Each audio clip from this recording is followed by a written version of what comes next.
It's about time that the GAMERNR Sportsman Series makes its big return to action with its most prestigious event at Daytona.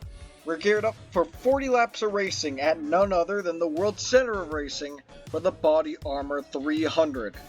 Now that we have 12 more drivers contending for the crown in one of motorsports' most renowned venues, with 17 hungry veterans and 16 rookies looking to put up a challenge, it's anyone's race to win and 32 people's race to lose.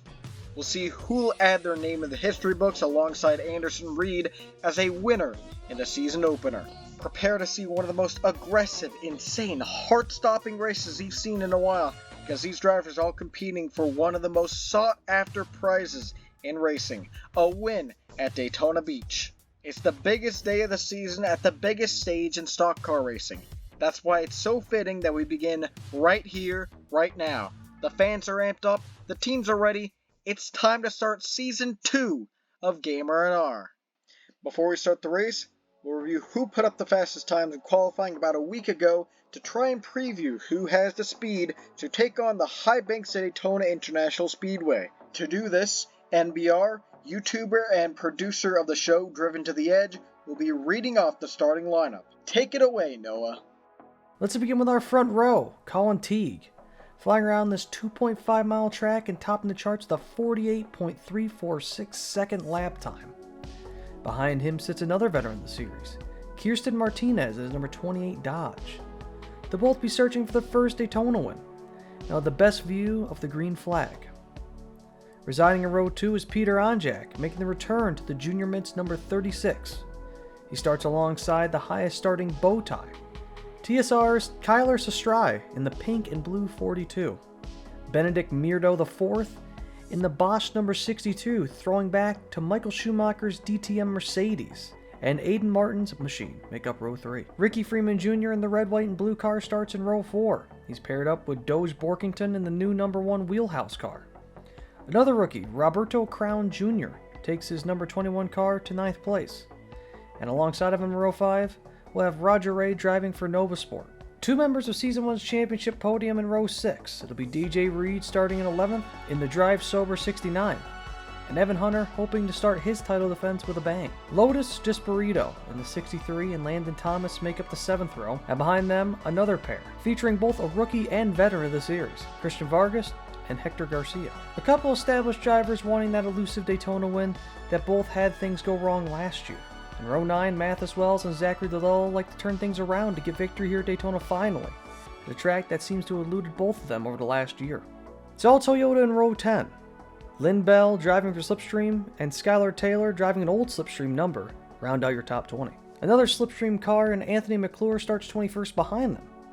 He's joined by previous front row sitter and your most recent points race winner, Prima McShane. Stephen Colon takes his cookie-themed car to the 23rd place qualifying time, and he'll start inside of row 12. Nathan Stapleton will be the outside of him. Nathan Orman in the number 24 TSR Chevrolet starts at the inside of row 13.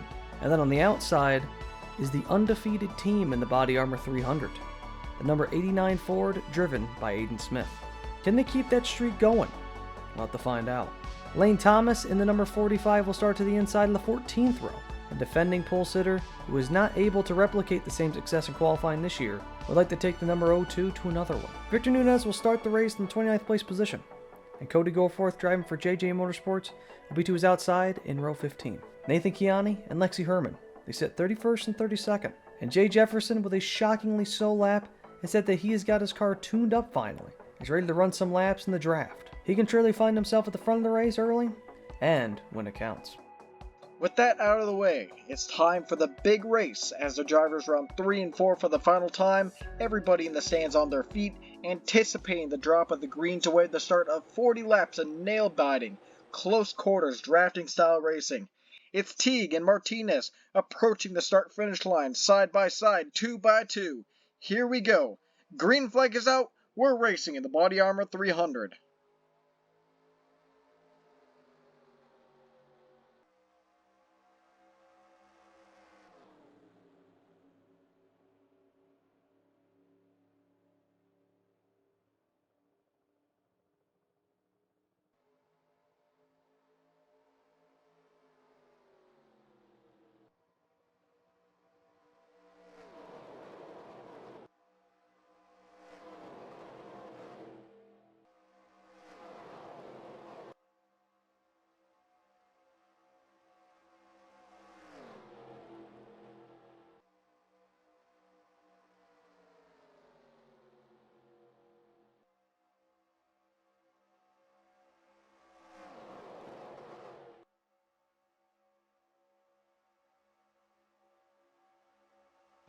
Colin Teague is going to hold off this snarling 3x3 pack already formed up here at Daytona in the Body Armor 300 as he continues to block and he runs by the 62 of Benedict Murdo IV.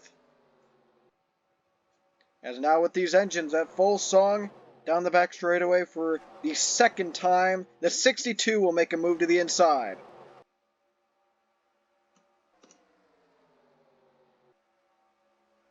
He'll carry the momentum down low, getting a push from the 29. Once he gets there, and your new leader is Benedict Murdo, but now here comes the 29, looking for the lead himself, with help from the 54 on the bottom. Lap 3.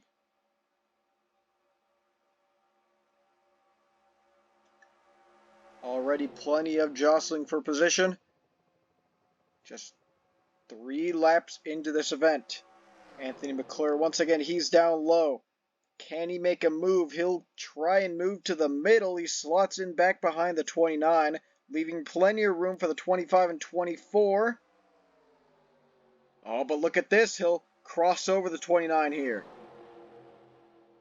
McClure passes DeLello. Here comes the 24, the 45, the Chevrolet power on the inside here. McClure up high, Ormond up high. Just a little bit, not enough to give up the lane.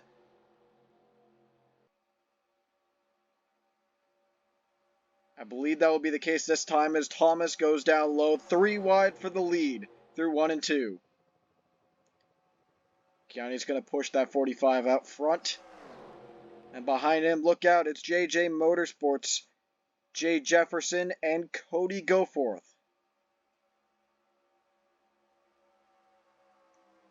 48 will shove the 16 out to the point.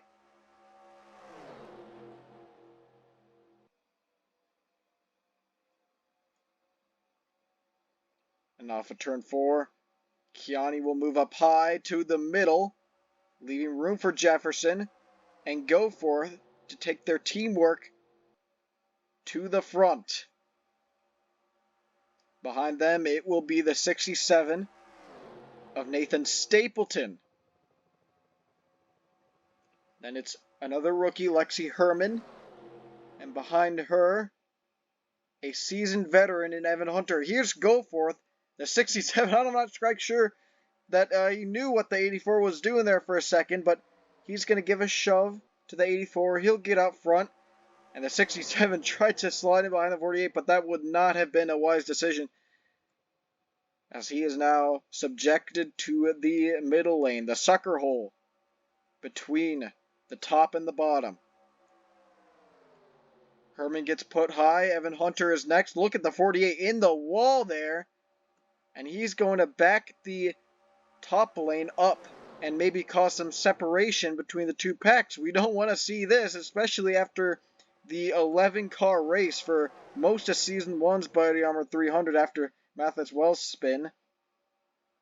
But I'm pretty sure they're packed up enough to get the draft back and form back together. And I'm sure the damage isn't that significant on the 48 car. But back up front here, Cody Goforth blocking the 11 with all he's got. As we see all 4 manufacturers representing the top 5. Aiden Smith went middle, so that'll put the 42 down low. And all these 3 battling for the lead right here are veterans.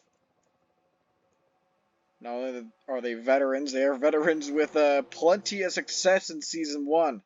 Hunter the champion, Wells a 2-time winner, Cody Goforth the only winner on dirt, and by far probably the only one to do it in history, since the dirt race is not on the schedule this season. But now Peter Onjak down low. He wants to lead a lap. Freeman Jr. behind him. Onjak up high, giving Freeman Jr. room, but the 36 will lead lap number 7 on to lap 8. Stephen Colon down low. The 28, EKH Enterprises Dodge of Kirsten Martinez behind. And look how much time it's taken for that front row 28 to get back up to the lead. They've been to the back, and they're already up front. And that's just the nature of the shuffle here at Daytona. They'll get shafted to the back, but in a matter of laps, you'll be back out front. Here's Garcia with help from Skylar Taylor to the inside, leaving the 25 absolutely out to dry. But now the 15 goes to the lead. We're 3 by 3 once again.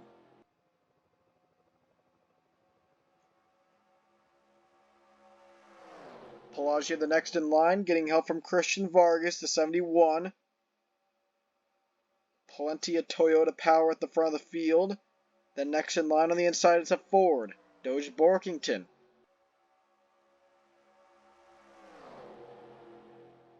Borkington kind of the agent of chaos last time we went here. He'll want to clean things up this time around as he goes to the inside. Putting the 71 up high. The 02 continues to lead.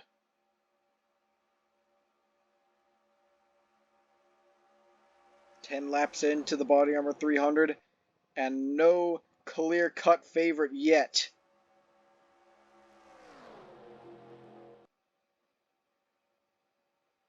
If he keeps this going, I want to say the 02 will be the first one, if not the first few, one of the first few to lead multiple laps. 24 getting up high with the 1, shoving him way to the outside. We are 4 wide at the front of the field, but that will change as the 24 finds some room up high. And now here's Colin Teague, pole sitter, already back up front. Looking for any way around the 02. And he'll dive down low.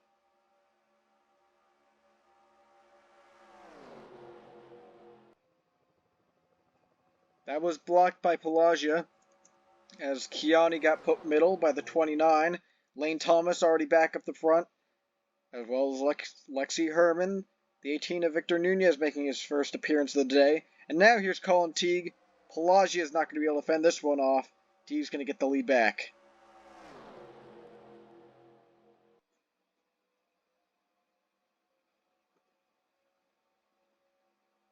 Lane Thomas now making a move down low as the 99 goes up high. Here hitting the wall in the back is a 62. Similar instance to the 48. But this might create a little bit more division. The 5 could work with the 36 to get up front and regain the draft. But we saw them work together to reform one time. I have no doubt in my mind that they'll be able to do it again with less cars, but they can work the draft fairly well. Here's the 04 Premix Shane up front with DJ Reed. Now the inside, she'll be able to block that barely.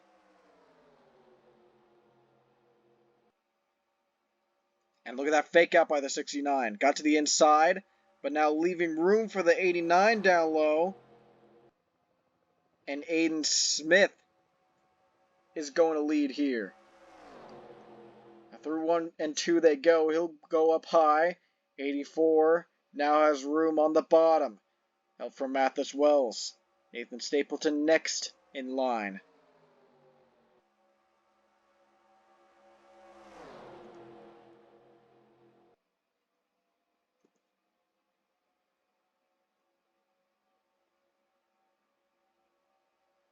Goforth blocks high.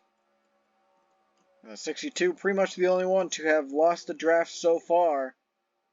But with the way they're running, they could very well wreck. And we saw a very nearly caution-free race here at Daytona for the Body Armor 300, as well as the Alkaline 88 250. But single car spins pretty much were what disrupted that.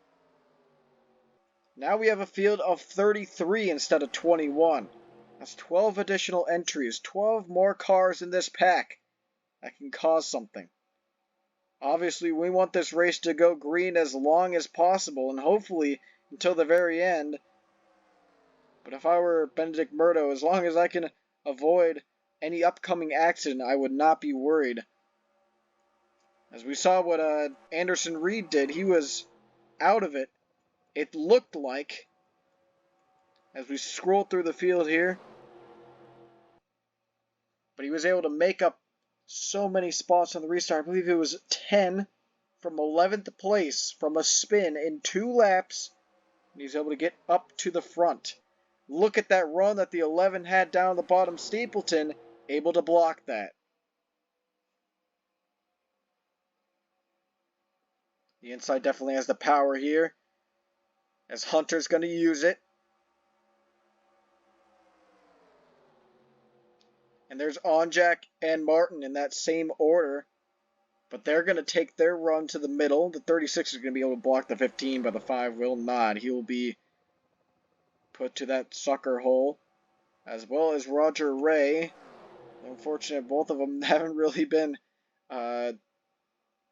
able to get to the lead so far. We've had plenty of leaders today, but they have not been one of them quite yet. Still plenty of race left. We are approaching halfway. Coming here soon. About 6 more laps. But we stay 3 by 3. Here's the 8 of Ricky Freeman Jr. looking for second as Hunter continues to block. And not only would this be picking up right where you left off, that'd be a back-to-back wins for Hunter at Daytona. He won the Alkaline 88-250 in a last lap pass. And we all thought it was over with the 86 pulling out up front with help from a lap car, but she was a little bit too far out front, and Evan Hunter was able to catch. Now Freeman Jr. will make his way down low, get to the lead with help from the 1. Borkington already peeking down low. He wants that spot. He'll get to the inside here. Martinez is next in line. McClure behind them. The 1 will take it to the middle. Here's Roger Ray and Roberto Crown Jr., who might just make his first cameo appearance out front. The 15 tried going down into the middle lane, but that wasn't going to work. Same with the 31, as they're just hoping for any opportunity to get up to the middle as soon as possible. So maybe they can find a hole down low and shuffle to the front a little bit sooner. As here comes the 54, the 49 to help. And can Roger Ray lead a lap? No, he's going to get put to the middle again. The 21, Roberto Crown Jr., might be the one to do this. But we have just taken lap 19.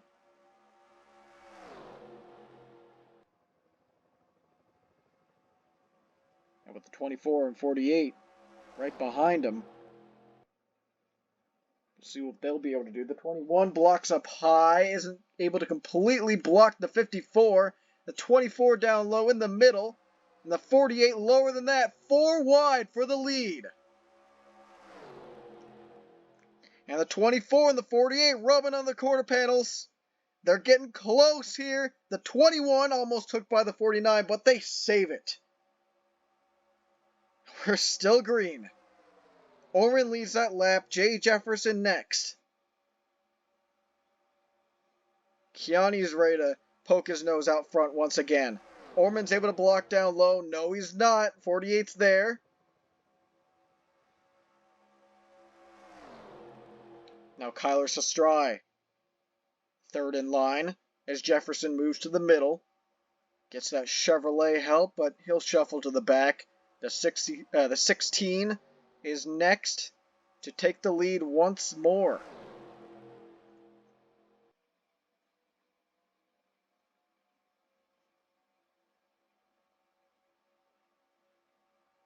The 42 to the middle, Victor Nunez, will get blocked by him as he's able to get the the pace from the 16 has another one in the wall. That's the 54. Who will have help. Oh, I don't know what he was trying to do there.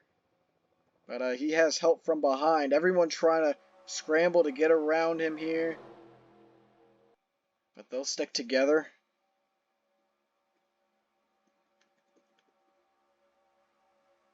Here's the 02 looking down low on the 63, trying to make every move possible as the 42, who has taken the lead, blocks Acrodolo in a close call. What a win this would be for DeLillo. He was winless in Season 1. This could be a great opportunity to get his first career win in GAMERNR as he goes to the point with the 02 behind, but he'll move to the inside.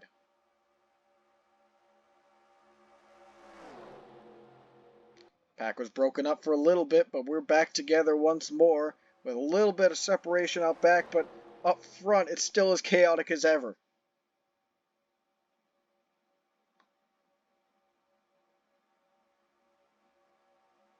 The 84 getting a shove from the 5. He'll take the lead.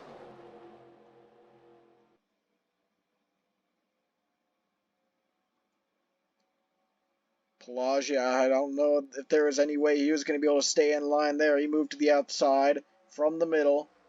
Almost chopped the 17's nose. That would not have been good at the front of the pack. That was the main reason why we saw Rex last season. They ran orderly 3 wide for most of the race, but they really had a habit of getting to each other's quarter panel, just barely hooking the car in front. You see, the 54 is still a part of this pack, so Anthony McLaren will retain the draft. And now Aiden Smith following right behind this 84. Next up is the 04 behind him, but she'll move to the outside. That's 25 down low to take advantage of. Well, McShane will block that.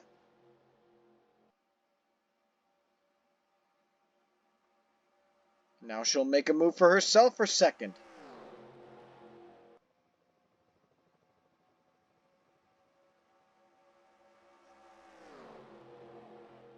There's Cologne trying to get back down low. Same with Stapleton. But Stapleton's maybe looking like he'd want to go to the middle. I don't know why he'd want to do that, but that's where he's kind of gravitating there. As the 15 making their way up front. As Goforth continues to lead. Here's the 25 down low for second.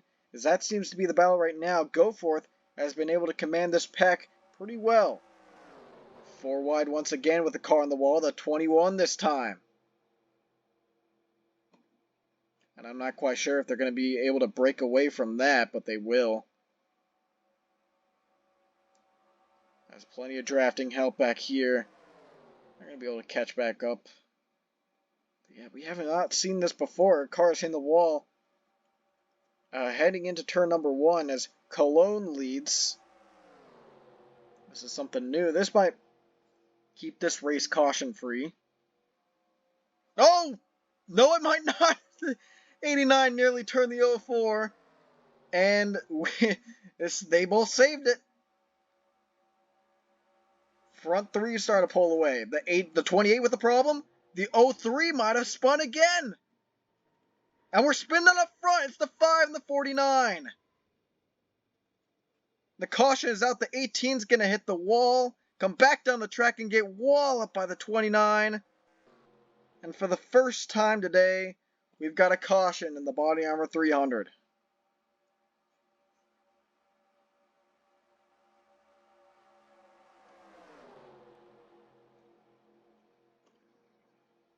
Cologne right now in control as he's going to keep the lead over the 67 and win the race back.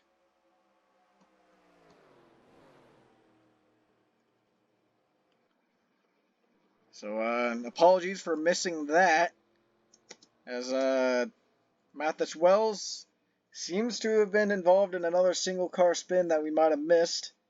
But up ahead a melee between the 5, I believe, was in it, and a couple more, including the 29 and 18 having a hellacious accident in turns 1 and 2.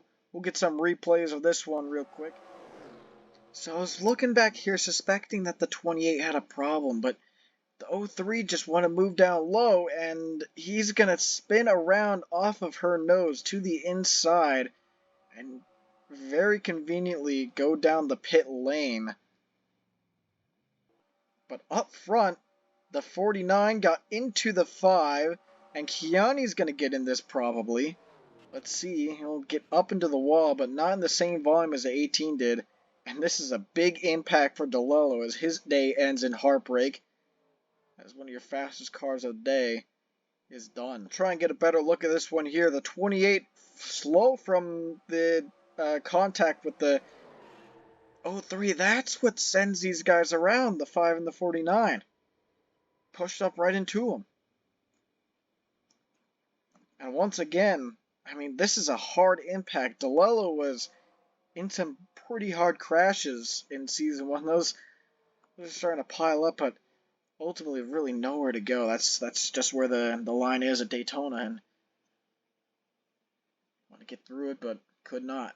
So here it is one more time. The 28's going to push up, and the 5 is going to go around the 49 as well with very minimal damage. I don't think they'll be affected too much, but we'll show this wreck one more time. And luckily, this was not a direct hit to the side. That would be very dangerous. It was a hit to the around the tire, the wheel well area.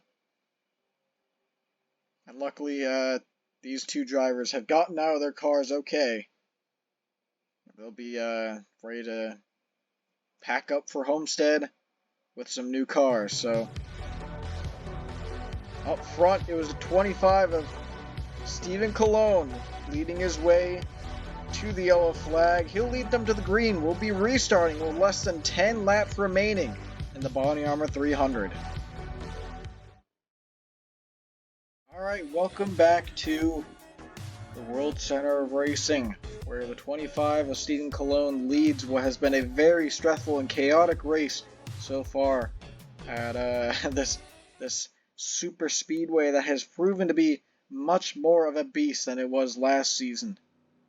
So many lead changes, so much shuffling throughout the pack, so many close calls, and it was bound to snap at one point or another, and unfortunately it has taken out a couple of cars. The 03 had a mechanical failure under the caution, and he is out of this one early. We were talking about how he'd probably be fine, he just spun out, but I must have made something go wrong in the interior of the car, and unfortunately he will be your 31st place finisher, as well as the 18 of Victor Nunez, ending his first BODYARMOR 300 with a DNF, unfortunately, from the accident on a lap around 24-25. And DeLello will finish last. But there is the one to go. The pace car lights are off. It is Colon leading and Stapleton second. He's been very prominent this race. A very good race for a rookie, as he has spent a whole lot of time out front. Doge Borkington, and it's the 8 with an issue, so he was running in the top 10 and not anymore. He will be coming down to pit road to service something as he rides on the apron, so he will give up 7th place. And that might be the end of his chances in winning the BODYARMOR 300. But we got to go back up front here. That's Goforth in the 84. He was a leader of a string of laps, one of the only drivers to do that so far. He's able to keep the pack at bay and lead for, I want to say it was around 4, which is really, I mean, it doesn't seem like a lot, but I mean, it's really the most of anyone in the pack.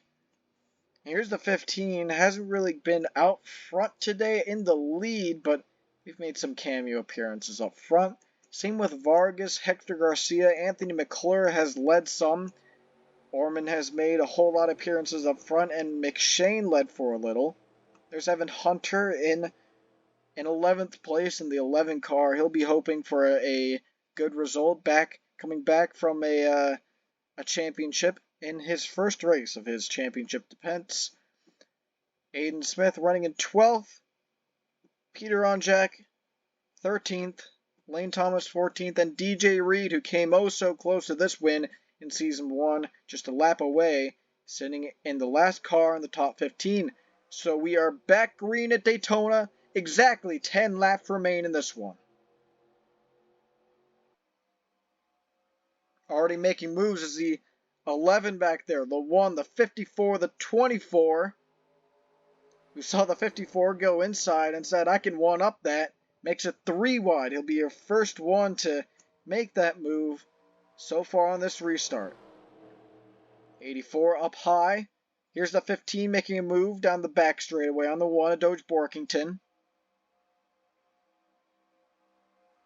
Now Vargas is going to pick up the 84 here, as they make a move down low collectively, and now Stapleton will take a run to the front.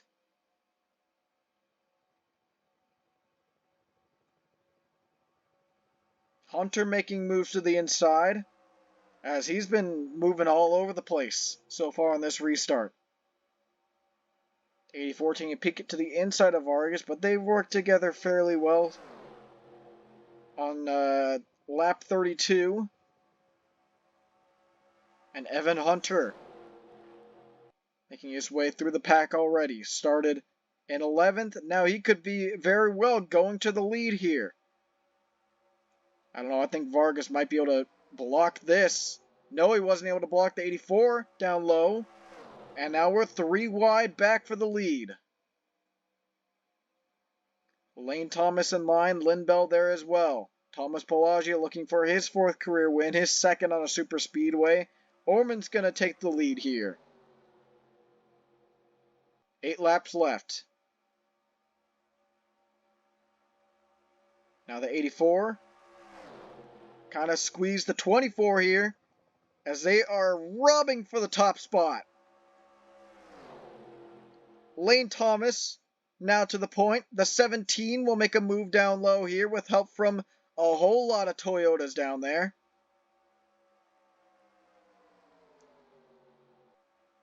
As Pelagia pushes the 2-year Slipstream driver to the lead. And this is MW Racing trying to probably avenge their owner.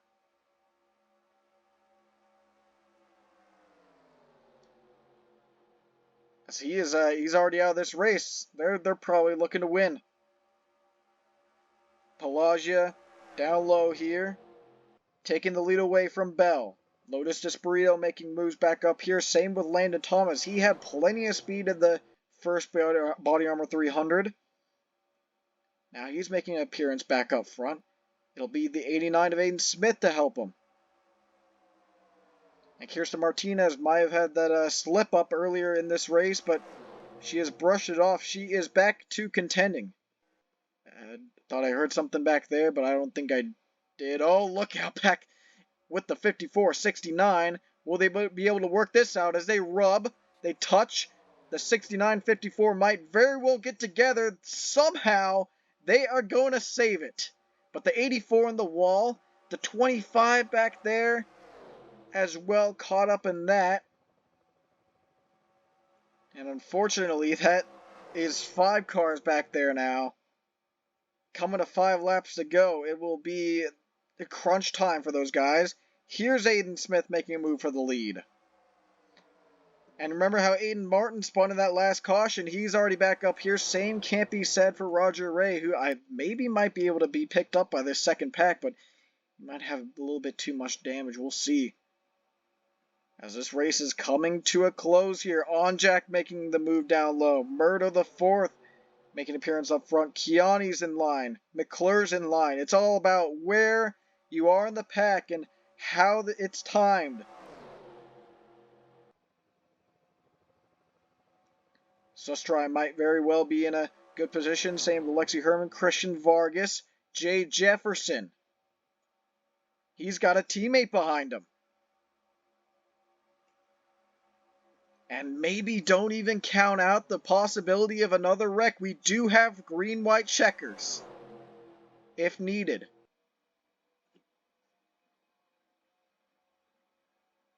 Alright, Keone to the lead now. He might be a little bit too early unless he can find a hole in line or take control of this pack and block all 3 lanes. Aiden Smith and Aiden Martin might be rubbing there, but they get out of it. Here's DJ Reed to the front.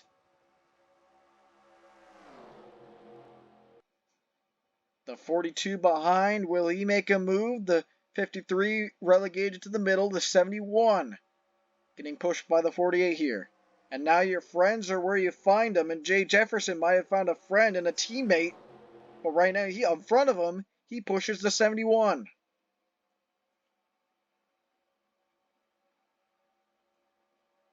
Three laps to go. They're going to start fighting for everything they can get. DJ Reed now up front.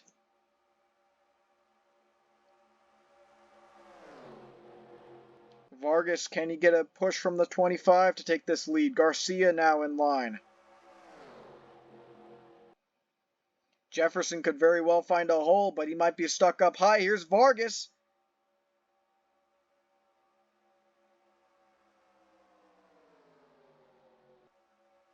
And Jefferson will take that opportunity to get down to the inside line. And look at Wheelhouse. They have 2 entries this season now, and they're not going to put that to waste in the race this season where teamwork is most important. 2 to go. Garcia to the front. Now Jefferson's going to push Ormond down low.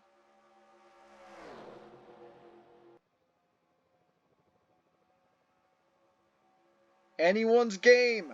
1 and 2 for the penultimate time. Ormond up high. That might be a mistake. He might block the 31. And Garcia moves to the middle. Jefferson down low. Could this be too early? As we work our way back up front here, the 1 already making a move down low at the white flag. On the last lap here at Daytona. Borkington making his move at the line.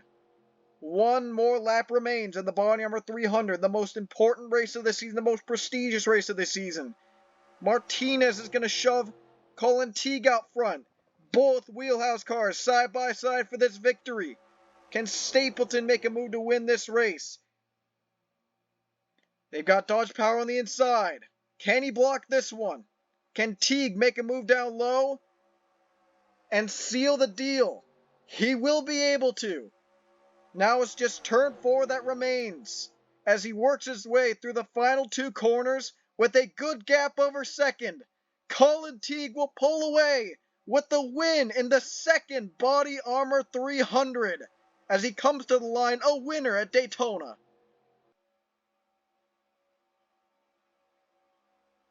And he timed everything right and got the win.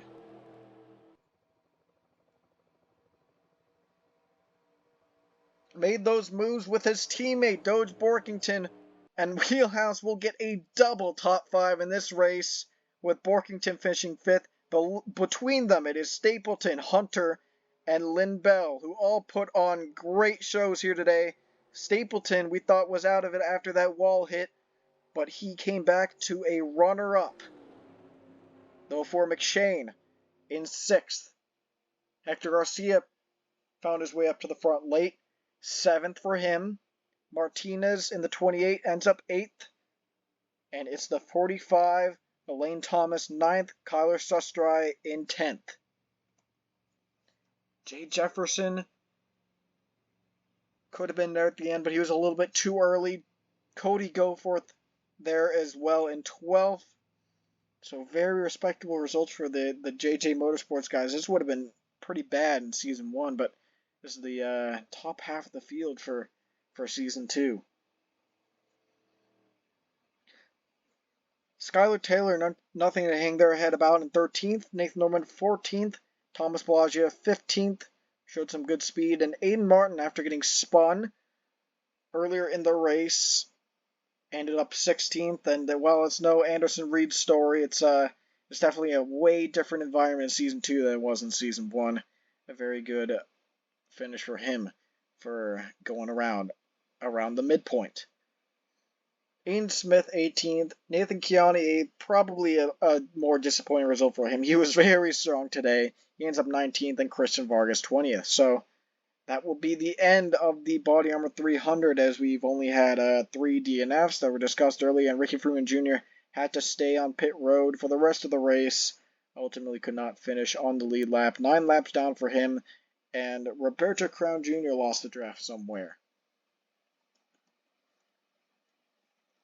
But what a race Daytona has put on for their first race back in GAMERNR, and I believe that was a better race than Season 1's, where the pack got split. This already small pack, mind you, got split up in Season 1, and they were down to 11 cars. But here, even after a wreck, we had 28 of them within 1 second.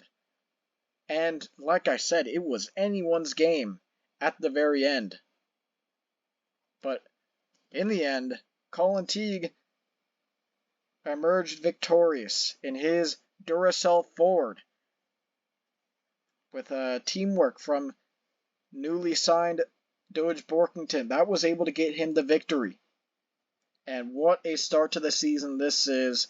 We're going to see so much action in season number 2. So tune in for next week at Homestead, where we'll see plenty more 3-wide action, maybe 4-wide, and we even saw 5-wide in an instance last season. So that'll be plenty of entertainment there as we stay in Florida for another race and then head to the short track in Mesa Marin for a completely different style of race. But for now, we round out this Body Armor 300 in a very similar fashion as Season 1. And like I said in Season 1, if you thought that was good, then tune in for the rest of the season. But for now, thank you for watching GAMERNR. We'll see you next time.